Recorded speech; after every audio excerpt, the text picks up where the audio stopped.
लड़कियां कुछ सेंटर पे पेंसिल ले गई, पेंसिल तो अलाउड था नहीं, पेन ले जाना था, एडमिट कार्ड लेना था, है कि नहीं भाइयों। आयोग चेयरमैन कहते हैं कि कुछ असामाजिक तत्व घुस गया, ठीक है, स्टूडेंट के रूप में, उन्होंने मोबाइल से फ़ोटो खींच के भेज दिया, मोबाइल तो अलाउड ही नहीं था। इसका जवाब तो सर आपको देना होगा। को लगता है कि पूरे भारत में पहला ऐसा राज्य होगा जहां बच्चा ये कह रहा है कि सर हमको टफ पेपर दो। उनका कहने का मतलब आपकी तैयारी बहुत शानदार है, अगर पेपर सरल आया तो उसे हल करने में क्या दिक्कत है, आप बेहतर हल कर सकते हो क्योंकि आपकी तैयारी बेहतर है। हम लोगों में से बहुत 50% स्टूडेंट अभी सिविल कोर्ट के एग्ज़ाम में शामिल हुए हैं 22 तारीख को। कहीं से भी किसी भी तरीके की अनियमितता की बात नहीं आई है। सिविल कोर्ट का एग्ज़ाम बीएसएससी ने करवाया, वो अच्छे तरीके से करवाया और बीपीएससी पूरी तरीके से सफल साबित हुई है। सर जो 12,000 बच्चे जो 4 जनवरी को एग्ज़ाम देने वाले हैं, उनको तो पैटर्न अच्छे से पता है कि 13 दिसंबर को जैसा भी आया था 1 लाइनर क्वेश्चन, और 20 दिन बहुत सफिशिएंट होता है उस तरह के क्वेश्चन को पढ़ने के लिए। उनको एक्स्ट्रा बेनिफिट मिल गया और 20,000 और 20,000 या 22,000 सीट है मेंस के लिए, ठीक है सर। तो अगर 12,000 बच्चे में से 10,000 बच्चे क्वालिफाई हो जाते हैं उस मेंस में, तो फिर बाकी 3 लाख 3.5 लाख बच्चों के साथ तो नाइंसाफ़ी हो जाएगी सर। आयोग का एलिगेशन हमेशा से रहा कि हम 12,000 बच्चों के लिए 3,87,000 बच्चों के साथ क्यों भेदभाव करें, उनको क्यों परेशान करें। तो आयोग से मेरा एक ही रिक्वेस्ट है कि वो पोल करवा ले अपना वेबसाइट पे। अगर बच्चा लोग अधिक पोल नहीं किया री एग्ज़ाम के लिए तो वो ना ले। चेयरमैन साहब ने कहा था कि इस क्वेश्चन का सील कोई फाड़ देगा तो हम समझ लेंगे, उनके सामने में हल्का सा फोर्स लगा के फाड़ दिया गया और जल्दी वो बोले कैमरा ऑफ करो और वो रूम में वो पन्नी को फेंकवा दिए, वो वीडियो वायरल हो गया सर। एक एग्ज़ाम है, कुछ आरोप हैं, एक तंबू नुमा जगह है, कुछ लोग सो चुके हैं, जो उनके पास कंबल या चादर की व्यवस्था थी उसे ओढ़ के सो चुके हैं, और कुछ लोग हैं जिनकी आंखों में भी नींद नहीं है। हालांकि ये पहली रात नहीं, ऐसी कई रातें पहले गुजर चुकी हैं। हम लोग दिन में आए थे बीपीएससी का प्रोटेस्ट कवर करने, तो हमें उत्सुकता थी कि ये जानने की कि इनकी रात कैसी गुजरती है।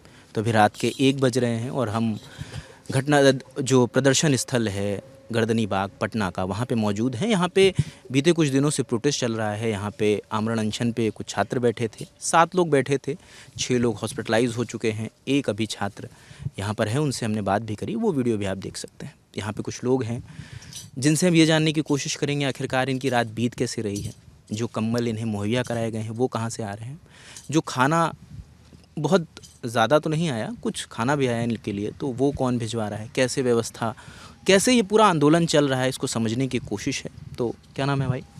विक्की कुमार। अभी आप लोग मंजीरा बजा रहे थे, गाना गा रहे थे, खुद को मोटिवेट करने के लिए? मोटिवेट करने के लिए जो यहाँ लोग हैं सब एक दूसरे का साथ बनाए रखने के लिए, एक दूसरे को पंप अप करते रहने के लिए, सबका कॉन्फिडेंस बना रहे, सबका जोश बरकरार रहे। तो आप लोग रात में सोते नहीं हो? सोते हैं, 1 आध घंटा सो लेते हैं, जब थक जाते हैं कब नींद लग जाता पता नहीं। तो ऐसे तो नींद आती नहीं है, मतलब इतना अच्छा बिस्तर है, देख ही रहे हैं। उस बिस्तर पे आज आपको भी बैठने का सौभाग्य प्राप्त हो गया हम लोग के साथ साथ। क्या नाम है भाई? शुभम।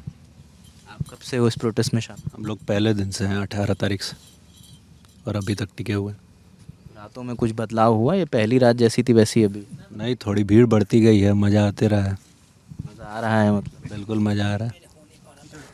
एक शेर है जो अतुल सर के परमार सर के लिए है, जो अभी चेयरमैन है, कि बीपीएससी ये ऐसा बनाया आपने, लूट कर पैसा बनाया आपने, देखिए ये जलते दिए भी बुझ गए, अजब दीपक राग गाया आपने। क्या नाम है? रितेश। कुछ जोड़ेंगे इसमें? जोड़ना यही चाहूँगा, हम लोग जो यहाँ पे आए हैं, री एग्ज़ाम तो हमें चाहिए ही चाहिए, साथ में जो व्यवस्था बन रही है इससे आने वाली पीढ़ी कितनी क्षतिग्रस्त होगी उन पे सवाल है।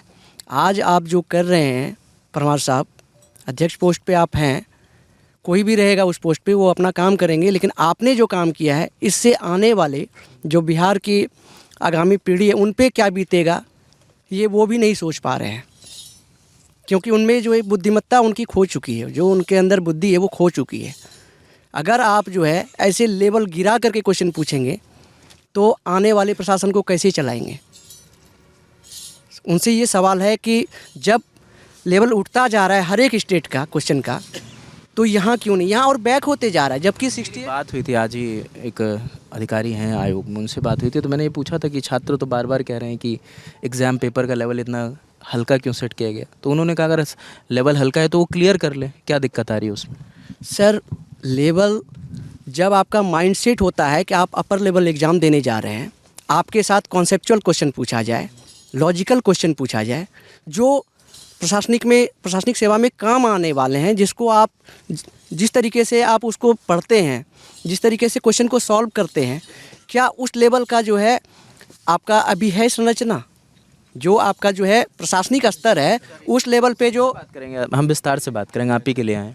प्रशासनिक लेवल पे जो समस्याएं हैं, क्या उस लेवल पे सॉल्व हो सकती है जो आपने लेवल पूछा है? नहीं, मतलब आप लोगों का कहना है कि आप लोगों की सब्जेक्टिव तैयारी थी और एग्ज़ाम बड़ा ऑब्जेक्टिव आया, ये कहना चाहते हैं? ऑब्जेक्टिव तो एग्जाम तो ऑब्जेक्टिव ही है, ऑब्जेक्टिव ही है। और क्वेश्चन का पैटर्न के बारे में पैटर्न सर जीएस है तो पैटर्न जीएस का ही रहेगा, जो सिलेबस है उसी के अंदर है। लेकिन जो लेवल होता है ना, वन लाइनर क्वेश्चन, ये नहीं होना चाहिए। कोई एनालिसिस नहीं है, कोई एनालिसिस नहीं है सर। यूपीएससी को फॉलो करते यूपी पीसीएस लगभग बराबर में आ चुका है। हमारी बीपीएससी भी पहुंच गई थी 68 और 69 में पहुंच गई थी, 70 में आकर के वो चली गई 56 55 जो एग्ज़ाम हुआ था उससे भी नीचे चली गई है।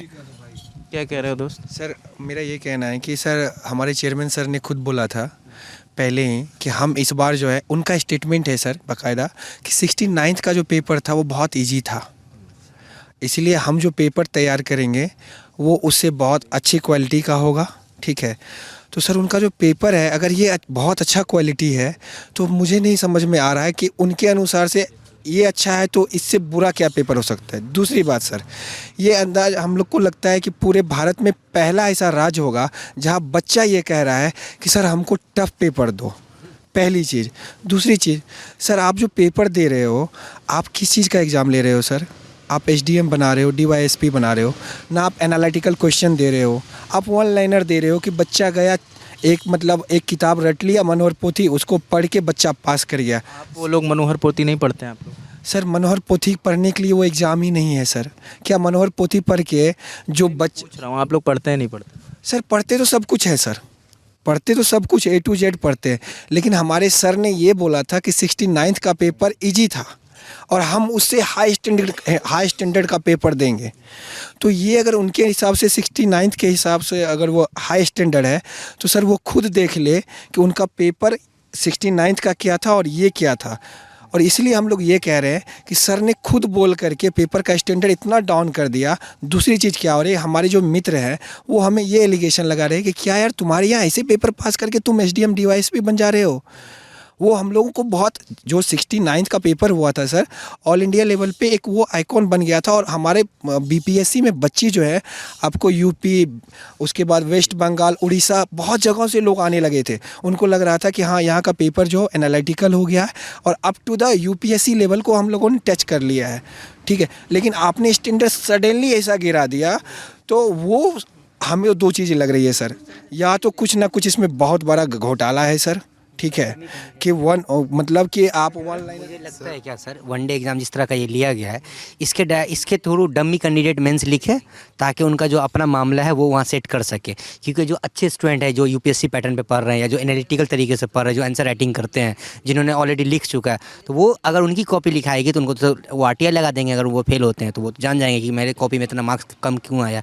लेकिन डमी कैंडिडेट, मेरा बोलने का मतलब वो है जो वनडे एग्ज़ाम की तैयारी करते हैं, रेलवे का, एसएससी का, जिनकी तैयारी अच्छी नहीं है मेंस की, उनकी कॉपी अगर लिखाती है तो वो तो उस पर क्लेम करेंगे नहीं, क्योंकि उनको पता है कि मैंने कैसा लिखा है, बल्कि हो सकता नहीं भी लिखे। दूसरी बात क्या है सर, मेरा एक सवाल है आपसे, सारे लोगों से, जब हम अपने जूनियर को बोलते हैं या किसी को भी बोलते हैं कि आप तैयारी कीजिए किसी भी एग्ज़ाम का, हमारे टीचर्स जो हमको बोलते हैं, तो वो प्रीवियस ईयर क्वेश्चन ही उसका ब्लूप्रिंट होता है सर, सिलेबस। दो चीज़, अगर कोई बच्चा 71वीं की तैयारी करेगा तो 70वीं को ब्लूप्रिंट बनाएगा कि प्रीवियस ईयर क्वेश्चन देख लीजिए। हम जो 70 की तैयारी कर रहे थे सर, हमारा ब्लूप्रिंट था 69 का क्वेश्चन, 68 का क्वेश्चन, हम उस पैटर्न को फॉलो कर रहे थे। लेकिन सडनली इन्होंने क्या किया, गियर चेंज करके वापस ही ग्रुप डी पैटर्न पे या जो भी हो व्हाटएवर, इन्होंने पैटर्न ऐसा चेंज कर दिया जिसके थ्रू हो क्या रहा है सर कि वनडे टैप का जो बच्चा है उसका स्कोर 100+ है, और जो सीरियस सिविल सर्विस का बच्चा है वो 90 के इर्द गिर्द वो है। क्या कह रहे थे भाई? हाँ, एक आपसे आ रहा है, उनसे पूछ, क्या कह रहे हो भाई? सर बीपीएससी के जो चेयरमैन हैं मनु भाई परमार, उन्होंने बजाबता बोला है, मेरे पास वीडियो फुटेज भी है, आप भी देख सकते हैं, कि 5000 शिक्षकों को लगाकर हम क्वेश्चंस सेट करवा रहे हैं, बनवा रहे हैं। ये पहली बात हो गई। दूसरी बात उन्होंने बोला था नॉर्मलाइजेशन को लेके, जिस पर 6 तारीख को विवाद हुआ था, और बजाबते लाठी चार्ज भी हुआ था। मेरा ये हाथ पूरा डैमेज है सर, आप देख सकते हैं।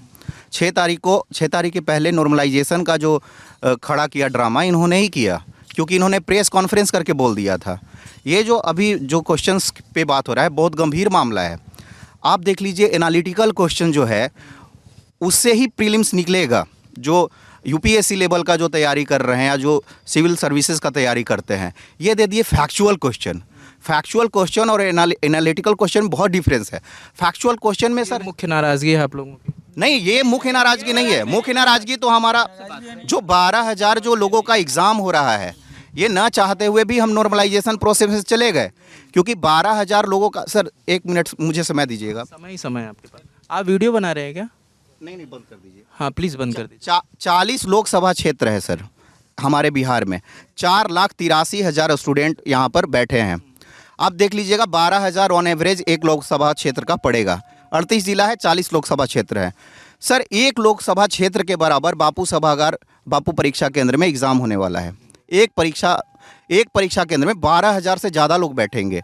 एक लोकसभा क्षेत्र के बराबर अगर बैठेंगे तो जाहिर सी बात है उनको या तो क्वेश्चन टफ मिलेगा या तो इजी मिलेगा।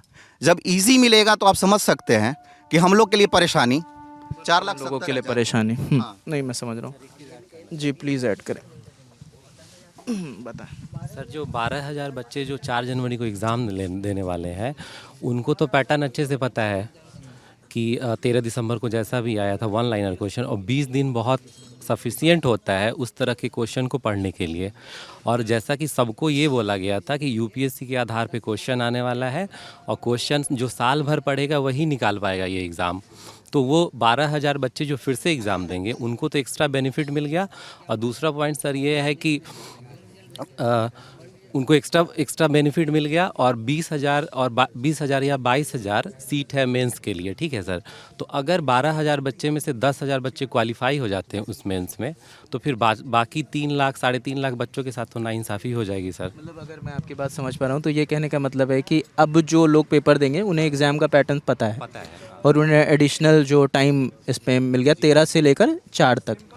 ये कहने का मतलब है ना आपका? हाँ, और सर एक्स्ट्रा टाइम मिल गया और उनको ये भी पता चल गया कि पैटर्न कैसा होगा। और अगर उनको अगर हार्ड क्वेश्चन मिलता है, ठीक है, तो आयोग के चेयरमैन बता सकते हैं कि कौन सा फार्मूला वो उस पर अप्लाई करेंगे। और 12,000 बच्चों का कभी भी री एग्ज़ाम मुझे जैसा पता है कि बीपीएससी अभी तक नहीं ली है, ठीक है। तो ये मौका होगा। हाँ, और ये टेस्टेड फार्मूला भी नहीं है, तो ये 100% श्योर है। अब मैं अपनी तरफ से श्योर हूँ, तो किसी ना किसी एक के साथ पार्शलिटी ज़रूर होगा, या तो 3.5 लाख बच्चों के साथ या फिर उन 12,000 बच्चों। मतलब आप ये कहना चाहते हो कि बीपीएससी आयोग आपको ये इंश्योर कर दे कि वो कैसे पेपर सेट करेगा जिससे ये तय हो सके कि जिस लेवल का एग्ज़ाम पेपर आप लोगों ने दिया है वही इन 12,000 लोगों को मिले ना, यही कहना चाहते हो? हाँ, मेन पॉइंट यही है कि सबका क्वेश्चन एक ही हो, वो 12,000 का भी और 3.5 लाख जो बच्चे हैं सबका पेपर एक ही हो। एग्जाम कैंसिल करके हम लोग का कहना ये है कि 17वीं बीपीएससी का टोटल कैंसिल करके फिर से एग्जाम करें, री एग्जाम के लिए हम लोग ऐसे कर रहे हैं। 17वीं बीपीएससी ये विवाद में घिर गया है। आप देखिएगा जब यहाँ पर एग्जाम का शेड्यूल एडमिट कार्ड आने वाला था उस समय से बहुत लोग आंदोलन हम लोग कर रहे थे। बहुत लोग का 80,000 के करीब में फॉर्म पेमेंट नहीं हुआ था। पेमेंट के बाद फिर नॉर्मलाइजेशन पर हुआ। नॉर्मलाइजेशन के बाद इधर देखिएगा बापू जो परीक्षा केंद्र है वहाँ पर क्वेश्चन लीक होता है, हंगामा होता है। जांच में कहा जाता है कि नहीं ऐसा कुछ नहीं है, कुछ उपद्रवी छात्र ऐसा किए हैं और उल्टे उन लोग पर केस भी कर दिया जाता है। बताइए ये कहाँ तक अथी है? लोग विरोध।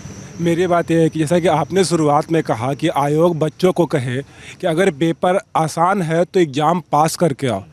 भारत में मुझे एक बात बताइए, क्या ये पहली एग्ज़ाम हो रही है? हर बार हर परीक्षा में अलग अलग स्तर पे सवाल पूछे जाते हैं, बच्चे निकल के आते हैं। दूसरी बात, हम लोग रहते हैं डेमोक्रेसी में। डेमोक्रेसी का कॉन्सेप्ट ही यही है कि कोई पीछे ना छूटे। अगर एक के साथ अन्याय हो रहा है इसका मतलब ये नहीं हो रहा है कि बाकी के साथ 99 लोग के साथ न्याय होना जायज़ है। अगर सब न्याय का मतलब ही सबको बराबर का न्याय होना चाहिए। तो मेरा ये कहना है कि जैसे कि आयोग है कि मैं एक एग्जांपल दे रहा हूँ, 67 बीपीएससी में औरंगाबाद में किसी एक सेंटर में या पूरे डिस्ट्रिक्ट में एग्ज़ाम कैंसिल हुई थी।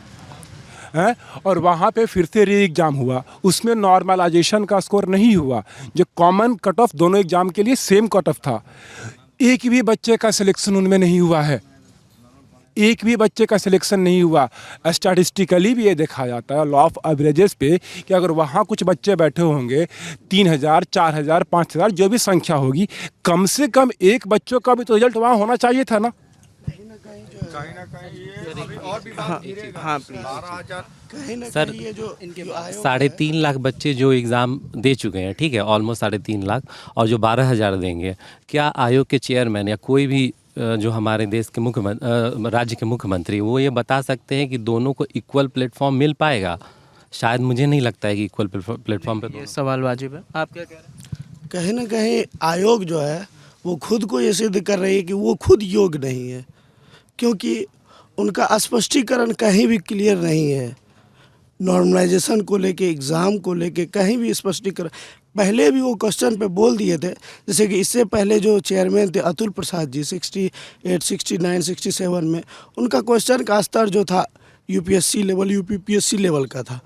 ये सर आके क्या किए, ये क्वेश्चन का लेवल चपरासी खलासी ग्रुप डी टाइप का कर दिए, इससे उससे भी नीचे कर दिए। और इससे पहले वो स्टेटमेंट दे चुके थे कि आप लोग जो 17वीं की तैयारी कर रही हैं उसमें 40 से 50% आपका क्वेश्चन यूपीएससी लेवल का होगा। तो हम लोग उस लेवल का तैयारी को मेंटेन करते हुए आगे कर रहे हैं। सबकी मैंने सुनी, बस मेरी एक जिज्ञासा ये है कि जब आप, हाँ आपको भी, आपसे भी जोड़ेंगे, जब आप बड़े लेवल की अगर आपकी तैयारी बहुत अच्छी है तो अगर पेपर सरल आया तो उसको देने में क्या दिक्कत है? ये आयोग की तरफ से कहना है। एक एक करके बताएं, एक एक, हाँ प्लीज़ बताएं। इस पे मैं यही जोड़ना चाहता हूँ कि हर चीज़ की एक गरिमा होती है। नहीं, वो मैं सब समझ रहा हूँ। एक लाइन में मुझे ये बताइए, हाँ मुझे एक ही लाइन में बताइएगा। हाँ, इसका मैं सवाल फिर से दोहराए दे रहा हूँ अगर ना समझ में आया हो, कि उनका कहने का मतलब आपकी तैयारी बहुत शानदार है, अगर पेपर सरल आया तो उसे हल करने में क्या दिक्कत है? आप बेहतर हल कर सकते हो क्योंकि आपकी तैयारी बेहतर है।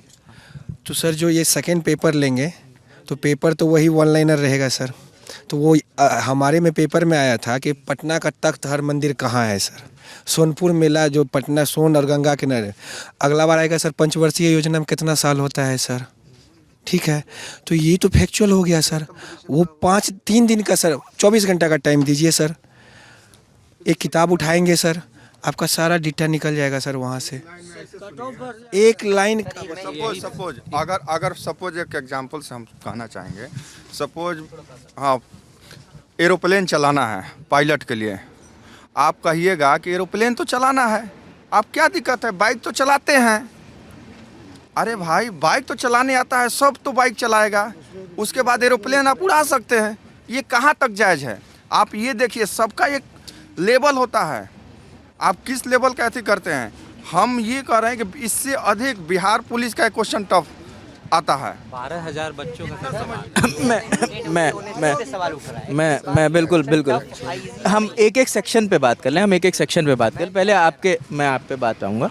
मैं पहले इसमें कोई सवाल जोड़ना चाहता है कोई अपना, इससे इतर री एग्ज़ाम और सवाल के लिए पैटर्न पे इसको छोड़ के कुछ और जोड़ना चाहता है? हाँ जोड़िए, इससे इतर हो कुछ तो। आयोग का एलिगेशन हमेशा से रहा कि हम 12,000 बच्चों के लिए 3,87,000 बच्चों के साथ क्यों भेदभाव करें, उनको क्यों परेशान करें। तो आयोग से मेरा एक ही रिक्वेस्ट है कि वो पोल करवा ले अपना वेबसाइट पे। अगर बच्चा लोग अधिक पोल नहीं किया री एग्ज़ाम के लिए तो वो ना ले। आप मानते हैं मतलब हाँ आराम सबसे बात। बीपीएससी का जो पैटर्न बदला है, 68 के समय ऐसे पेपर ऐड किया गया और सब्जेक्टिव को क्वालिफाइंग करवाया गया। ये डिसीजन बीपीएससी ने कब लिया था?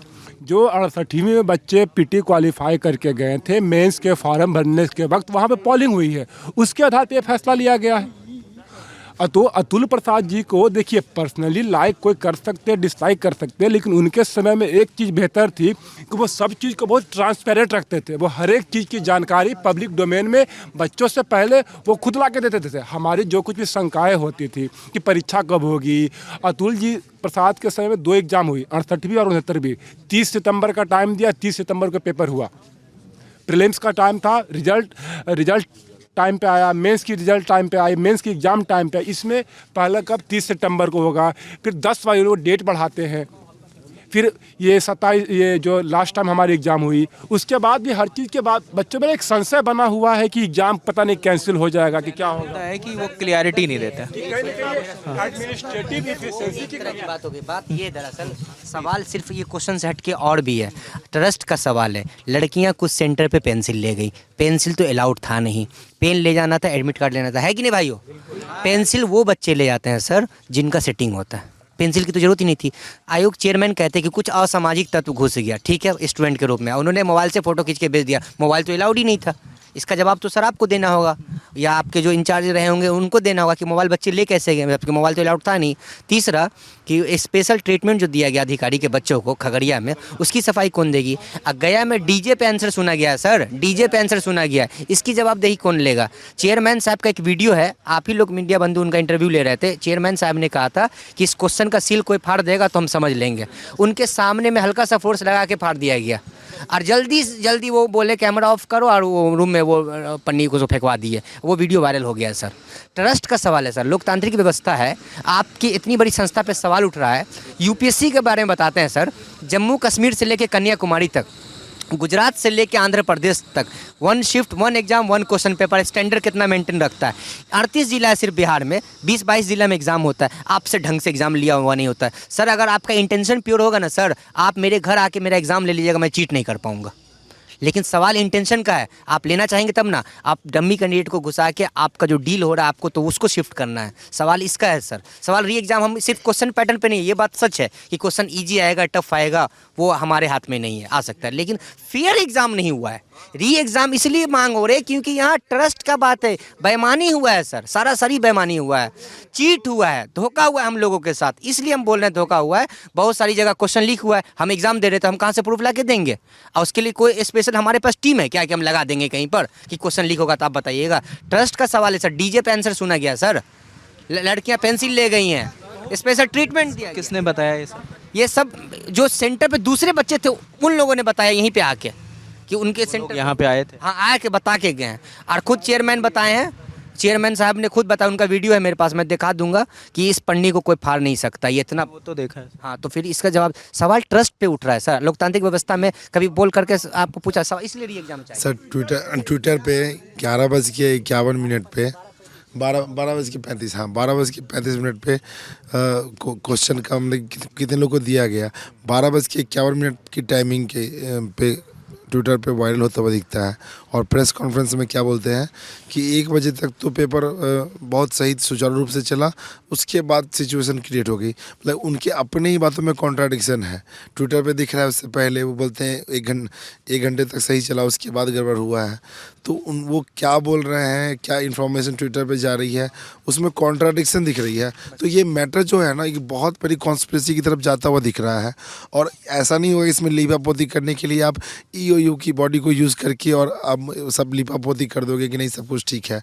एक ऑर्गेनाइज्ड बॉडी CBI जैसी बॉडीज़ को इसमें इन्वॉल्व करना पड़ेगा और सारे फैक्ट को लाना पड़ेगा। और दूसरा सबसे मेन इंपॉर्टेंट चीज़ समझिए इसमें कि जिस तरह का पेपर बनाया गया था, किसी को भी आप फ़ोन दीजिए, आधे घंटे के अंदर पूरे पेपर को सॉल्व किया। तो वही बात है, वही सब लोग कह रहे हैं। हाँ, कुछ नया जोड़ रहे हो तो बताएं। जोड़ना चाह रहा हूँ कि हाई कोर्ट में ये मामला गया था कि एग्ज़ाम डेट को एक्सटेंड किया जाए फॉर्म को रीओपन करने के लिए। चेयरमैन सर का जवाब आया था उसमें कि हमने सेंटर को 10 दिन पहले ही सारा सिस्टम अपडेट कर दिया है, तो सेंटर का जितने भी नंबर ऑफ सीट है, कितने बच्चे आएंगे, उसको हमने क्वेश्चन पेपर भी उस हिसाब से अलॉटमेंट कर दिया है। सर आप ये समझिए कि पटना में, आपकी राजधानी में, आपके मतलब जो यहाँ पे ऑफिस है वहाँ से आधे घंटे की दूरी पे आप क्वेश्चन अवेलेबल नहीं करवा पाए। ये हम नहीं बोल रहे हैं सर, DM सर का जो रिपोर्ट आया है उसमें ये बोले हैं कि हाँ वहाँ पे क्वेश्चन की कमी हुई है, कुव्यवस्था थी वहाँ पे। बच्चों ने, जब बच्चे को क्वेश्चन नहीं मिला है तब बच्चों ने वहाँ पे, कोई भी, हम भी रहेंगे ना सर, 2 मिनट बाद हम लोग भी पैनिक हो जाते हैं क्योंकि वो एक इशू बन जाता है सर, ठीक है। तो उसमें क्या होता है सर कि चेयरमैन सर पहले तो बोलते कि हम 10 दिन पहले ही सेंटर पे इतना क्वेश्चन अलॉट करवा दिए हैं। तो सर जब वहाँ क्वेश्चन अलॉटमेंट ऑलरेडी हो रखा था तो बच्चों को टाइम पर क्वेश्चन कैसे नहीं मिला सर? एक चीज़ मैं और कहना चाहूँगा, इस वजह से वहाँ बच्चे जो पैनिक किए, ये कह रहे कि बच्चों की वजह से सेंटर सुपरिटेंडेंट का हार्ट अटैक से डेथ हो गया है। हमको तो ऐसा लग रहा है सर कि सेंटर सुपरिटेंडेंट को भी नहीं पता था कि यहाँ किस लेवल की धांधली हुई है। उनको जब पता चला वो खुद खौफ से, वो इसमें बहुत बड़ी कॉन्स्पिरेसी है और इसकी ज़रूर एक CBI से जांच होनी चाहिए। ये आरोप हैं और मैं एक जो इनका फरमान आया है आयोग का वो पढ़ देता हूँ, उस पे हम बात कर लेते हैं कि आयोग की ओर से कहा जा रहा है कि जो बापू एग्जामिनेशन सेंटर है जहाँ पे एग्ज़ाम हुआ है वो बिहार विद्यालय परीक्षा समिति या जिला प्रशासन के क्षेत्राधिकार में होता है, उसमें आयोग हस्तक्षेप नहीं करती।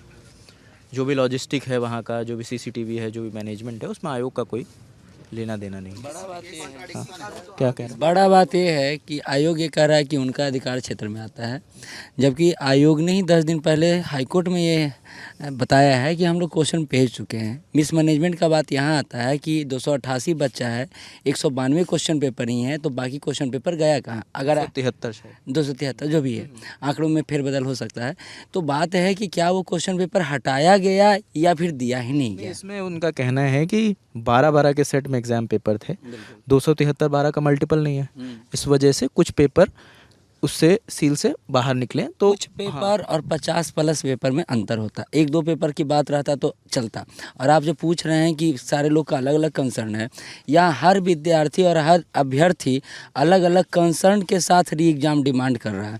किसी का कंसर्न ये है कि उनके सेंटर पर मिसमैनेजमेंट हुआ है, किसी का कंसर्न ये है कि उनके सेंटर पर लाउड स्पीकर से आवाज़ आ रहा था, आंसर बताया जा रहा था क्योंकि पेपर लीक था। किसी विद्यार्थी का कंसर्न है कि उनको पेपर बाद में दिया गया और टाइम से ले लिया गया। किसी विद्यार्थी का कंसर्न है कि उनका बायोमेट्रिक के कारण 15 मिनट एग्ज़ाम डिले हुआ है, उसका कौन हिसाब किताब लगाएगा। जबकि वो 11 बजे आपको सेंटर में अलाउ करते हैं आने का, 11 से 12 उनके पास प्रॉपर टाइम है जब वो इस तरह के काम को करवा सकते हैं, बायोमेट्रिक करवा सकते हैं, सिग्नेचर करवा सकते हैं, कई सारे काम हैं जो करवा सकते हैं। लेकिन वो ना करवा करके टाइम एग्ज़ाम के समय ही सारा काम करवा दिया गया। और कई सारे अन्य कंसर्न है जो जुड़ के यह बताता है कि मिसमैनेजमेंट का पूरा लीपा पोती इसमें किया गया है। यानी मिसमैनेजमेंट इस लेवल पर है कि छात्रों को समझ में नहीं आ रहा है कि वो एग्ज़ाम देने गए हैं या बच्चों के क्लासरूम में पढ़ाने गए हैं।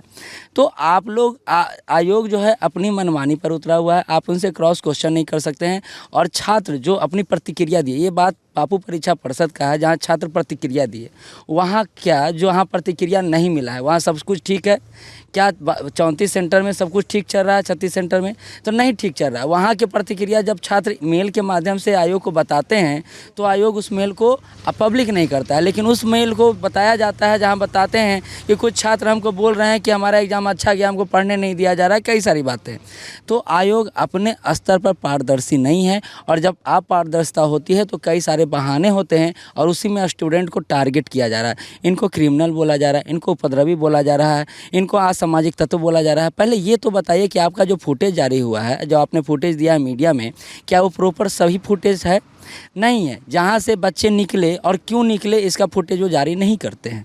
तो समस्याएं कई सारी हैं और कई सारी समस्याओं के कारण सबको कन्फ्यूजन हो रहा है कि बच्चे का एक कॉमन डिमांड नहीं है, हर बच्चा बचपना जैसा क्वेश्चन कर रहा है, बता रहा है। नहीं, वो बता नहीं रहा, वो समझा रहा है कि हमारे सेंटर पर ये समस्याएँ हैं और इसके कारण हमको री एग्ज़ाम चाहिए। आपने बोला कि ओपन के लिए कि खुले हुए पेपर जो है 273 थे, पास आके कहेंगे इतना बच्चा माइक थोड़ी के दूर से ले लेगा।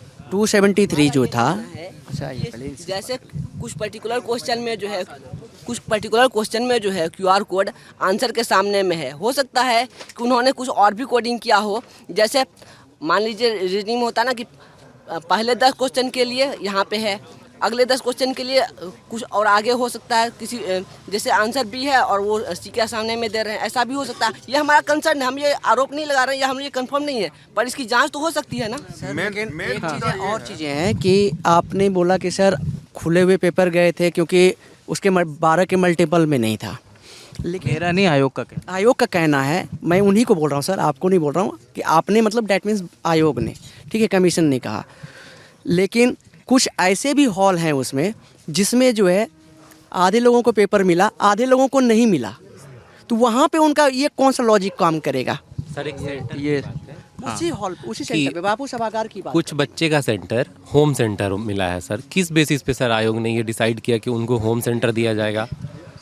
मैं पूर्णिया से हूँ सर, पूर्णिया में ही पूर्णिया के बच्चों का पूर्णिया ही सेंटर पर है। मैंने उसका एडमिट कार्ड भी देखा सर, सेम पूर्णिया में ही उसका सेंटर पड़ा। ये तमाम सवाल हैं जिनके शायद परसों, आज 25 हो गई है, शायद 27 तारीख को प्रेस कॉन्फ्रेंस, आज तो 25 हो गई, मतलब कल, अब 26 तारीख को एक प्रेस कॉन्फ्रेंस होनी है जहां तक अभी जानकारी है आयोग की तरफ से। तो इन सभी सवालों को हम कोशिश करेंगे, अगर हम प्रेस कॉन्फ्रेंस में पहुंचते हैं, हमें आने को मिलता है, तो हम ये सारे सवाल उनसे पूछेंगे। और अब हम दूसरे टॉपिक पर बात कर लेते हैं। एक सवाल, हाँ जो सर आप उनसे पूछ लीजिएगा कि उन्होंने कहा कि आयोग, मतलब जो एग्ज़ाम हुआ है बाबू सभागार में, उसमें जिला प्रशासन की जिम्मेदारी है, आयोग की कोई जिम्मेदारी नहीं है। तो जो वहाँ पे मिस मैनेजमेंट हुआ है तो उसके लिए उन्होंने वहाँ के डीएम पे कोई एफआईआर किया है या नहीं किया है? जब परेशानी अगर उनकी, बहुत बढ़िया, इस आरोप को भी उनसे पूछ लूँगा बिल्कुल। बच्चे एग्ज़ाम देंगे, 12,000 है, ठीक है sir. On average her centre पे 523 बच्चे गए थे। वो 12,000 बच्चे तय सेंटर के बराबर है, अपने आप में वो 2-3 जिला है। मैं समझ गया, वो होगा क्या ना सर, वो मेरिट को ऊपर नीचे कर देगा। कि स्टूडेंट के साथ संवाद सर क्यों नहीं करना चाहते हैं? उन्होंने बोला था कि इस नॉर्मलाइजेशन के मैटर पे स्टूडेंट के साथ बात करेंगे तो वो सिर्फ टीचर से बात कर लिए और फिर स्टूडेंट्स को सर भूल क्यों गए? और ये पारदर्शिता बनाने रखने के लिए, विश्वास बनाने रखने के लिए स्टूडेंट से बात करना। उनका कहना है कि नॉर्मलाइजेशन हमें लागू करना ही नहीं था, अगर हमें करना होता तो हम बात करते। बाकी टॉपिक पे भी अगर स्टूडेंट्स को वो एक बार संवाद कर लेते, बुला लेते, तो क्या ही चला जाता सर।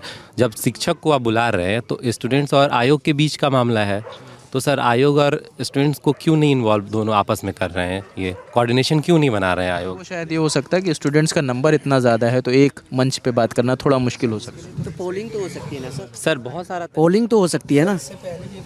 हुई हैं, पोलिंग वाली प्रैक्टिस इससे पहले हो चुकी हैं। ये ऐसा नहीं है कि नया कोई चीज़ हम लोग बता रहे हैं, उस प्रैक्टिस को आगे भी तो बढ़ाया जा सकता है। सर भैया बोलेंगे। एक आपसे भी बात करते हैं, इनके बाद आपसे बात करते हैं। एक चीज़ है कि हाँ सर, हम ठीक है। हमारा कहना है, आपने जो बापू सभागार में जो भी मिसमैनेजमेंट हुई, हमारा उसमें ये कहना है कि उसमें जो कर्मचारी लोग थे, ठीक है, क्या वो उन लोगों को प्रॉपर ट्रेनिंग दे गई? उनकी क्रेडिबिलिटी क्या थी? पहली बात। दूसरी बात कि हमें जानकारी जहाँ तक मिली है, मैं गलत भी हो तो हम तो छात्र हैं अपने लेवल से, जहाँ तक हमने जानकारी उठाई वो संविदा पे कर्मी थे, एक चीज़। दूसरी बात, घटना होने के बाद कुछ ही घंटों में या कुछ समय के बाद पता चला कि जो सेंटर सुपरिटेंडेंट थे उनके हार्ट अटैक से मौत हो गई। हम ये जानना चाहते हैं कि क्या ये व्यापम की पुनरावृत्ति नहीं है? कुछ स्टेट में व्यापम में हुई काफ़ी सारी घटनाएं हुई, बहुत काफ़ी सारी मौतें हुई, क्या ये संयोग है या प्रयोग है? एक और चीज़, ये तो हुई हमारी जो भी सेंटर पे जो भी मिसमैनेजमेंट वाली बात हुई, ठीक है, जो स्टूडेंट अंदर चले गए उनके पास फ़ोन नहीं था, वो उन्होंने कुछ नहीं कर पाया, ये तो बात हो गई। अभी री एग्ज़ाम के लिए हम लोग डटे हुए हैं, आज 8वां दिन हो गया है, अब नहीं समझ में आ रहा है आपको क्या है, क्या करना है, कैसे बात करें या नहीं करें। तो एक पोल आप करवा लीजिए। आपके पूर्ववर्ती जो थे उन्होंने एक पोल कराया था, है ना, और अतुल सर ने जो भी कराया, और उनका सबसे लास्ट था कि काफ़ी मुश्किलों से हमने लाया है कश्ती या निकाल के, अब ये संभालना ये आप लोगों की जिम्मेवारी है ना। तो इसे आप एक पोल करा लीजिए। रोड पे बैठने का जी शौक नहीं था। जी हाँ, हमारे जो डिप्टी सीएम हैं तो है ना, सम्राट चौधरी हैं, तो बोले हैं कि आप लाइए, मतलब जो भी कमी हुआ है लाइए, हम 2 मिनट में उसको रद्द करा देंगे अगर जायज़ होगा तो। सबूत मांग रहे हैं। तो सर एक भभुआ जिला का लड़का है, वो एग्ज़ाम देने गया है मोतिहारी जिला में। कोई सासाराम जिला का लड़का है, वो गया है भागलपुर में देने एग्ज़ाम। वो एग्जामिनेशन हॉल में गया, वो बाहर मोबाइल अपना बैग जो भी लेके गया है वो सब बाहर रख दिया। जब बाहर रख दिया, वो अंदर गया तो अंदर उसके साथ जो भी घटना घटी तो उसको तो रिकॉर्ड नहीं किया है, तो फिर वो कहाँ से सबूत देगा? जी मेरी मुमकिन है कि कल उनसे मुलाकात होगी तो मैं पूछ लूँगा आपको। सबूत कहाँ से देगा सर? वो तो बताएगा, आप मौखिक की बता सकते हैं, मौखिक की बता सकते हैं कि हमारे क्या कह रहे हैं। इसमें एक एसओपी क्लासरूम में सीसीटीवी की आयोग व्यवस्था करती है, तो जहाँ पे इस तरह के एलिगेशन लगाए गए उनकी सीसीटीवी जारी करे आयोग। सर इसमें मैं एक चीज़ जोड़ना चाहूँगा सर। आपने बोला कि मेरी जो भी एग्ज़ाम्स हो रही हैं सारे सीसीटीवी के अंदर में है, तो आप ये करो, आप नहीं सर, आप एक ऐसा जांच कमेटी को दे दो सीबीआई को, और वो सारा सीसीटीवी फुटेज का वो पहले अपना सर्विलेंस कर ले, देख ले, फिर जो हम लोग एलिगेशन लगा रहे उसको अगर वो देख लेते हैं, सीसीटीवी पब्लिक करके क्लेरिफाई कर दें। क्या जोड़ रहे हैं? अभी अभी 22 तारीख को सर देख लीजिए, हम लोग स्टूडेंट हैं, हम लोगों में से बहुत 50% स्टूडेंट अभी सिविल कोर्ट के एग्ज़ाम में शामिल हुए हैं 22 तारीख को। कहीं से भी किसी भी तरीके की अनियमितता की बात नहीं आई है। हम लोग ही स्टूडेंट थे, हम लोग एग्ज़ाम देने गए, लेकिन कहीं से भी किसी तरीके की अनियमितता नहीं आई। इससे ये पता चलता है कि जो सिविल कोर्ट का एग्ज़ाम बीएसएससी ने करवाया वो अच्छे तरीके से करवाया और बीपीएससी पूरी तरीके से सफल साबित हुई है। हाँ प्लीज़ बताएं। थोड़ा टाइम लाइन को आप भी समझिएगा।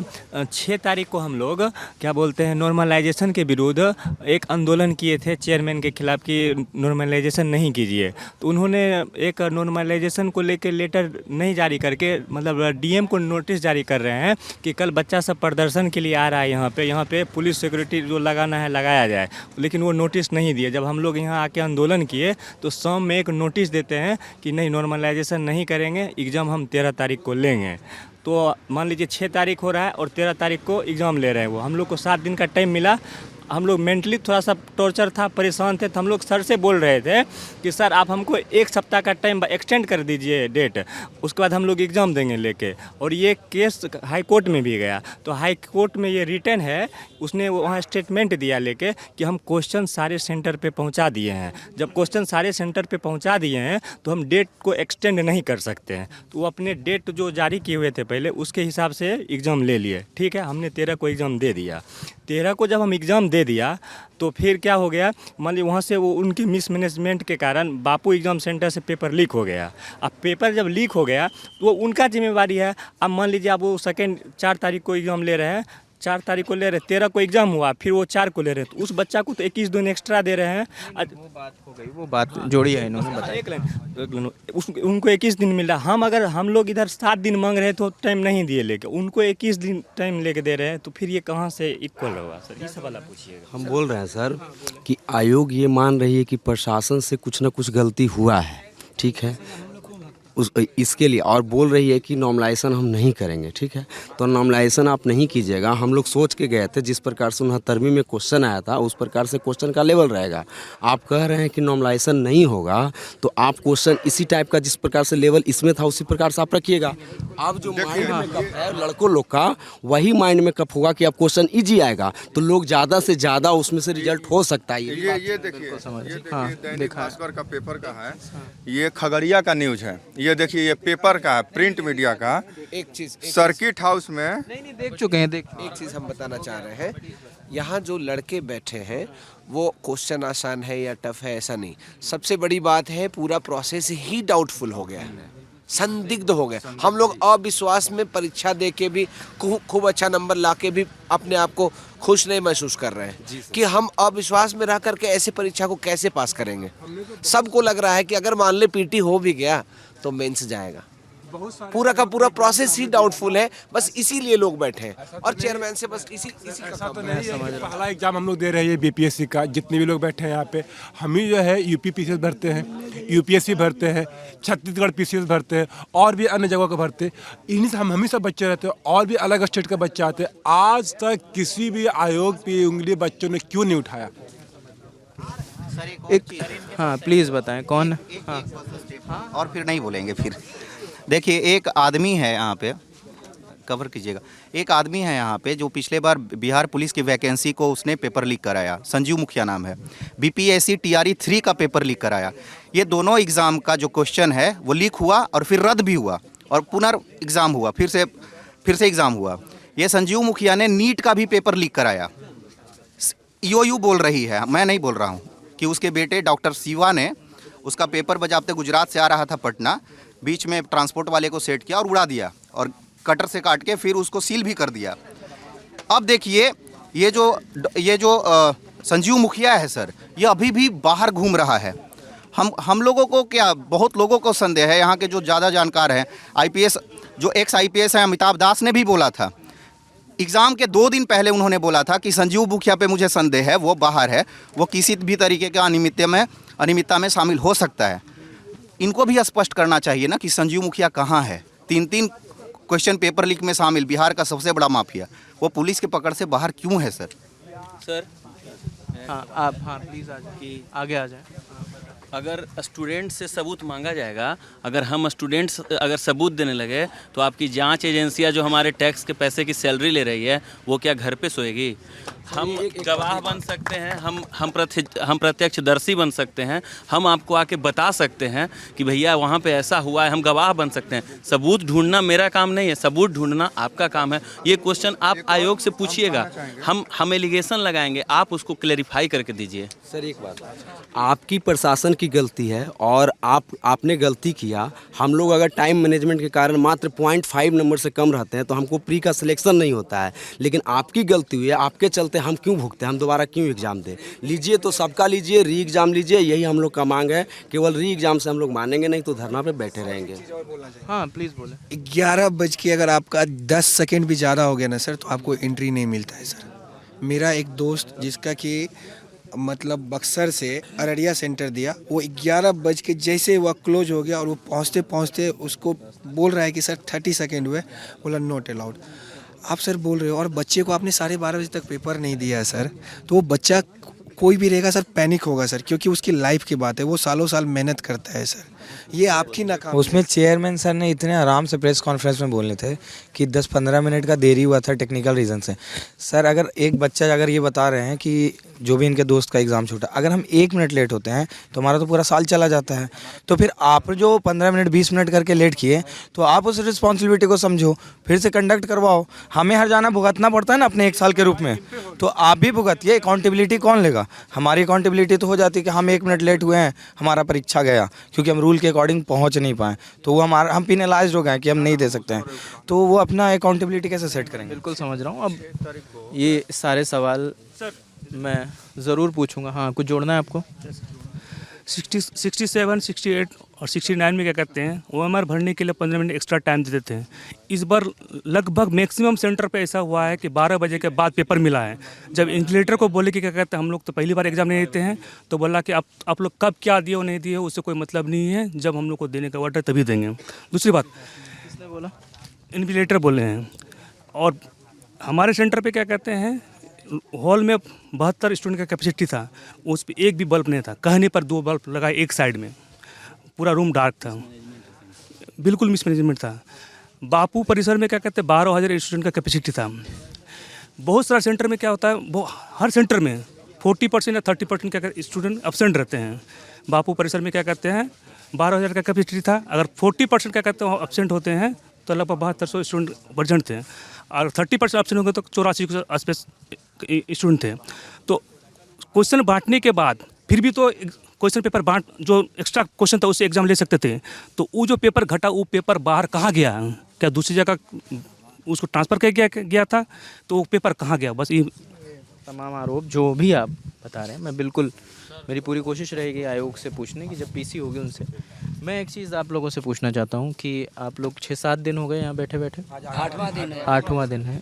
रात कैसी गुजरती है आप लोगों की? सर ये पूरा जो जगह है आपको पता है कि नाला है और पीछे लोग ज़्यादा हैं और जगह कम है लेटने की, क्योंकि जब मैं आया तो सभी लोग लेटे हुए थे, आप लोग बाहर खड़े थे। हाँ हम लोग बाहर इसलिए खड़े रहते हैं क्योंकि यहाँ पे इतना मच्छर काटता है, और नीचे आपको पता ही है वो है, रोड है, ये सड़क है, यहाँ पे सो नहीं सकते हैं आप, पीठ में दर्द होता है और मच्छर भी काटता है, और ठंड भी कितनी है आपको पता ही है। कुछ भी व्यवस्था नहीं, आप पीछे देखेंगे दिन में तो कचरा से पूरा भरा हुआ है पीछे। हाँ यहाँ पे मतलब व्यवस्था बहुत ही जर्जर है। लाइट भी देख रहे होंगे आप, लाइट भी नहीं जल रही है यहाँ पे। खाने पीने की व्यवस्था कैसे होती है? ये हम लोग अपने स्तर पर या बाहर से बहुत सारे लोग मदद कर रहे हैं, वो खाना भेजते हैं, हम लोग खाते हैं, या फिर हम लोग आपस में ही मिल बांट के पैसा एकत्र करके खाना मंगवाते हैं। जो अभी आप देखेंगे पूड़ी और सब्जी आया है, ये कोई ऐसा खाना नहीं। बहुत सारे लोग आरोप लगा रहे हैं कि यहाँ तो भाई मस्ती चल रहा है, यहाँ तो गाना चल रहा है, यहाँ तो लोग आराम से सो रहे हैं। तो मैं उनको इन्वाइट करूँगा और उनको एक बेड उनको भी उपलब्ध कराया जाएगा कि वो अब आराम से आके यहाँ सो के दिखा दें। जिस तरह का स्थिति यहाँ है ना, नरकीय स्थिति है। और जो स्वर्ग और नरक की अवधारणा की बात करते हैं ना, तो स्वर्ग कहीं और होगा उनके रूम में, नरक यही है जो गर्दनी बाग के बच्चे अभी झेल रहे हैं। बच्चों का भविष्य नरक। यहाँ पे हमारे साथी अभी कुछ आराम कर रहे हैं, तो हमारे पास इतनी व्यवस्थाएं नहीं है कि हम सभी लोग एक साथ आराम कर सकें। तो हम लोग क्या करते हैं, कुछ लोग यहाँ खड़े रहते हैं तो वो लोग आराम करते हैं, तो हम लोग यहाँ कीर्तन भजन अपना जो भी होता है अपना बातचीत करते रहते हैं। ठीक है, आपके किसी भजन से ही हम अपनी बातचीत का एंड करते हैं। हाँ कौन भजन सुनाएगा?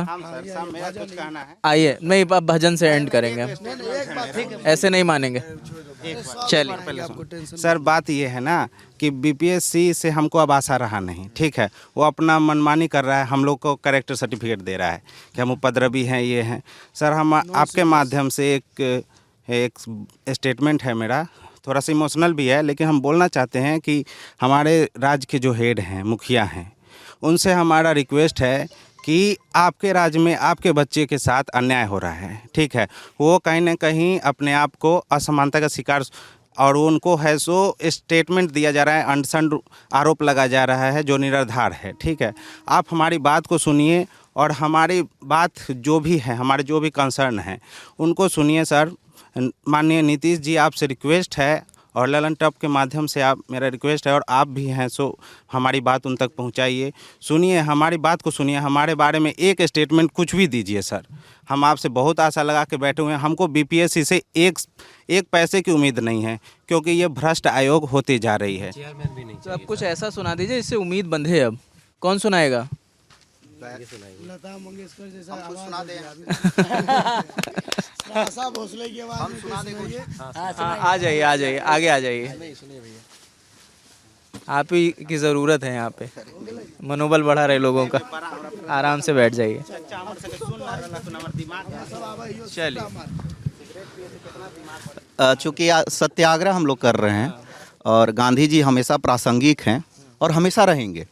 ये जो कुछ बोलते हैं कि गांधी जी अप्रासंगिक हो गए हैं, कभी नहीं होंगे। गांधी जी अप्रासंगिक कभी नहीं होंगे, होंगे तो हमेशा प्रासंगिक ही। उनका एक सब जुड़ेंगे ना आपके साथ में? पता नहीं, पूछ लीजिए अपने दोस्तों से भाई, जुड़िएगा।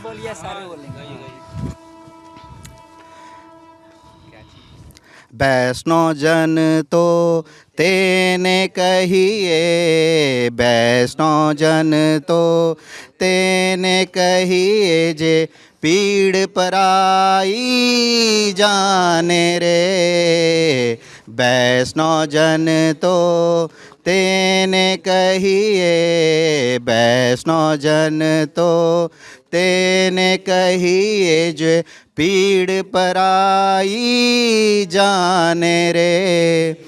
पर दुखे उपकार करे तो ये, पर दुखे उपकार करे तो ये, मन अभिमान न आणे रे। वैष्णव जन तो तेने कहिए, वैष्णव जन तो तेने कहिए, जे पीड़ पराई जाने रे।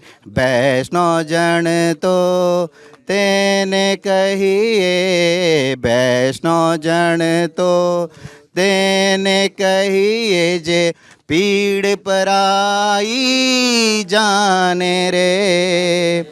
पर दुखे उपकार करे तो ये, मन अभिमान न आणे रे। वैष्णव जन तो तेने कहिए, वैष्णव जन तो तेने कहिए, जे पीड़ पराई जाने रे।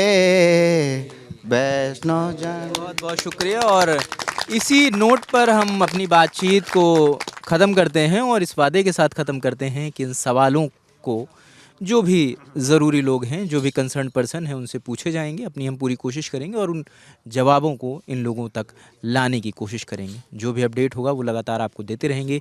कैमरे के पीछे राशिद हैं, मेरा नाम रजत है। देखते रहिए द ललन टॉप। शुक्रिया।